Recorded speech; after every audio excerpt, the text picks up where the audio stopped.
Radio Times does gaming. GTA 6 has been delayed until the 19th of November, but guess what, Alex? There's plenty other games coming out. So I've heard.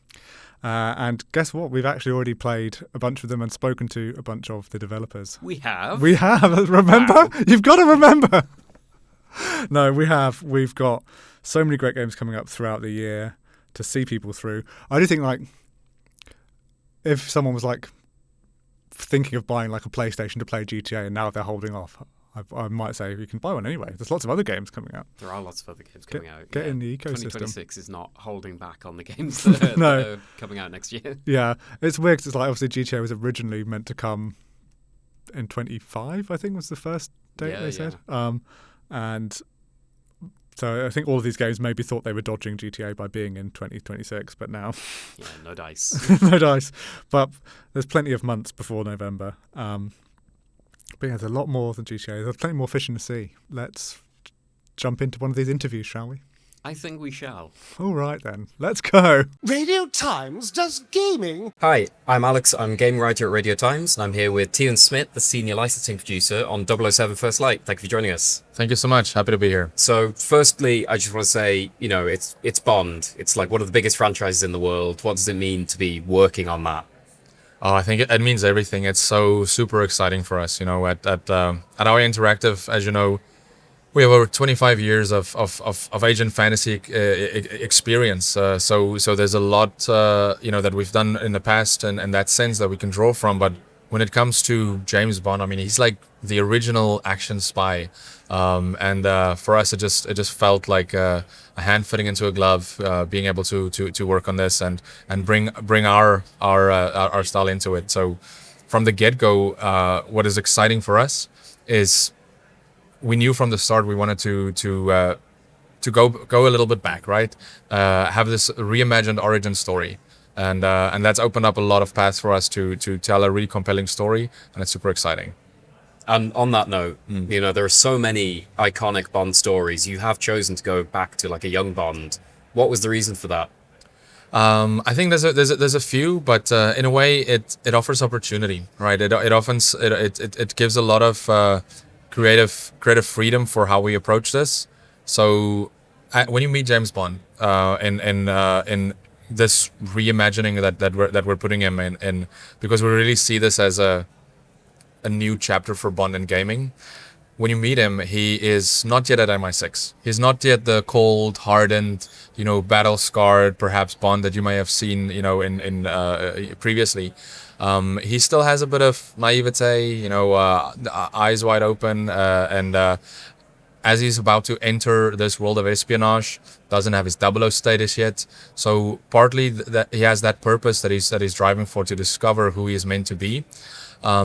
But the opportunities that come with that is not only from a narrative point of view do we get to tell a completely original and compelling narrative story, from a gameplay point of view as well.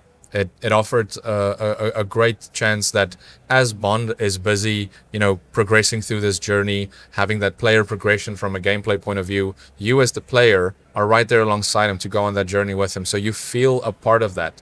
The things that he, as you go throughout gameplay, that he starts to make part of, his gameplay set, so to speak, and not only in his own movements and combat and so on, but going into gadgetry as well, how that progresses. You get to feel part of that as a player, because you're being Bond how you want to play. Everything that we put into your hands is at your disposal, and it just makes a really nice link between the player and the character, and it just made sense. And of course, traditionally you're known for Hitman. I mean, this kind of spying, it does lend itself to James Bond, but he's not really that kind of spy. So how do you move from going from Hitman games, where it is all about just killing people, to Bond, where, like you said, he doesn't have his license to kill? What challenges were there sort of making that transition? I mean, it was fun challenges, so to speak, because we were very excited to do something new, something different. So even though there are certain things, that from our expertise we get to rely on and bring in a little bit, like, we're still giving you that creative approach to tackle objectives the way you want to. That means with whatever combination of gadgetry you're using, or the stealth paths that you're taking. But when it goes beyond that, as you were referring to, like Agent 47, he was more of like a chaos agent. That's not what Bond is. That's not true to his nature. That's not true to the IP. So we wanted to treat that with respect as well. So there will be times through, where you find yourself with enemy presence coming at you with more full force, and as they are escalating the situation, that is the moment of time where you reciprocate and you basically unlock your license to kill, so that you can deal with the situation, get out alive, and go back into situation contained. So it's also a fun part of the gameplay loop. There's of course going to be a different experience as you journey through the game. So we're going to take you on different missions, different locations. Some of them will be a little bit more linear, where we bring things in to drive the momentum forward, the story, the action, and then other times where we open it up a bit more, and you have that freedom to decide how you wanna tackle the next thing. And again, like you said, it's an origin story. Yeah. It seems probably very premature to ask this now before the game's even come out, but if the game is a success, are there plans to follow it up with more Bond? I mean, the future is the future for sure, but for us right now, our key focus at this point in time is we really want to ensure that we bring the best Bond experience to gaming that we can. That is our key focus right now, is we want to bring this to the best quality and the cinematic experience that you come to expect from a Bond game. I mean, you haven't seen a lot of it yet, except for probably the trailer that we've already released. But with that territory comes other brand partners that you would expect to see. Omega, part of James Bond, that's one of your key gadgets that you get to use in an environment, hack and disable things. There's going to be car sequences, vehicle sequences. We have partnerships with Jaguar Land Rover and Aston Martin, and they're all as excited as we are, because this is what you expect from a Bond experience. The first thing I thought when I saw the trailer, and I know it's the first thing a lot of other people thought, was that your Bond looks a lot like Tom Cruise. Is that something that anyone internally believes? Because all of my friends said it immediately. I mean, I think when you're creating something new, and you're creating a new character from scratch, because that's what we did, is we obviously have a lot of source material we can draw from. There's the films, there's the books, the novels, and we definitely wanted to lean into that as well. So, for example, one of the things from what was seen already is the scar that he has on his face. That's something that was from the novels, that he didn't really, make it into the films. So we looked at everything to stay true to the authenticity of the IP, but at the same time creating something for ourselves. So it was a journey discovering our Bond and creating our Bond, and with that, comes also who we decided to cast as Bond for our game. I'm not going into details on that right now. It's forthcoming, but that was a part of the process. That was a part of shaping who our Bond becomes and what he looks like. So we're very, very happy with where we landed. Of course, like I said, when something is new, the mind tends to find whatever similarity you can think, and like, maybe it's this, maybe it's that, and that's great. We love this, we love the speculation, we love the interest and all of that. But we set out for ourselves to create a wholly original James Bond for the gaming audience. And when it comes to gaming, like there have been so many Bond games, but for most people there is one Bond game, GoldenEye 007.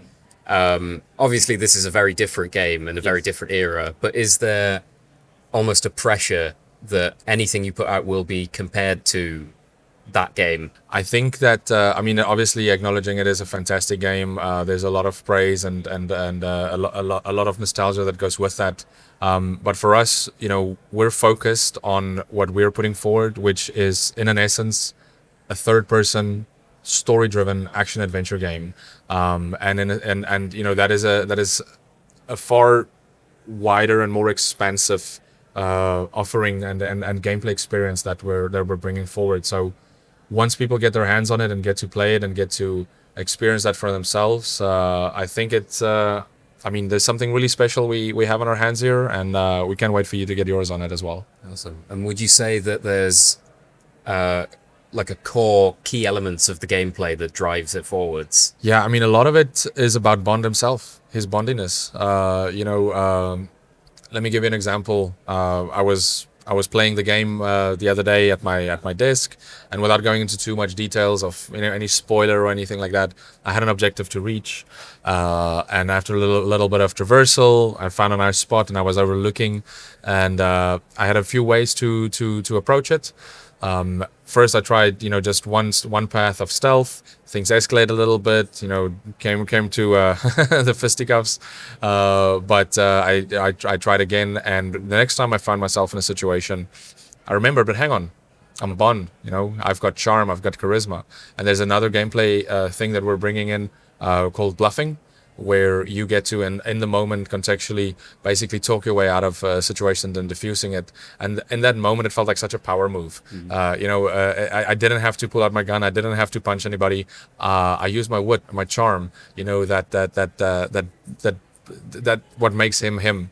And this is all throughout, not just within him, but the characters around him, the world, the locations we take you on. There's a lot of space for immersion that you get to move into. If you're a true Bond fan, there's a lot for you there. But even if you're not that well known to Bond, the action adventure side is more than enough to keep you coming and wanting to play more. And like that bluff mechanic is almost RPG like. Are there any particular games or mechanics from other things that have influenced the way you've developed this game? I mean, I think there's a lot of successful games out there. All of us at work, we're gamers ourselves. We enjoy playing games. We enjoy making games, but it's not an RPG in that sense. We're not focusing on those kind of like role play elements. We really set out to create something new, something unique. Certain things that perhaps haven't been done before. So we're very excited for you to experience that for yourself. I think the most important question of all, what is the best Bond film and who is the best Bond? For me personally? For you personally. That's a good one. For me, I grew up with Pierce Brosnan being the Bond for me that I got to know and adore. But then later on, Daniel Craig came along and I loved his rendition on it as well. Looking back at the other films, it's almost hard to pinpoint, but I think if I can narrow it down to my favorite film, it would probably be Casino Royale for me. Yeah. Love that movie. Yeah, correct choice. That's great. Yeah. Anyway, thank you so much for talking to us. It's been a pleasure. Fantastic. Thank you so much. Cheers. Appreciate it. Radio Times does gaming. Thank you for listening to the Radio Times Gaming Podcast. Don't forget to subscribe to the pod and share it with a friend, won't you? Please. We'll see you next time.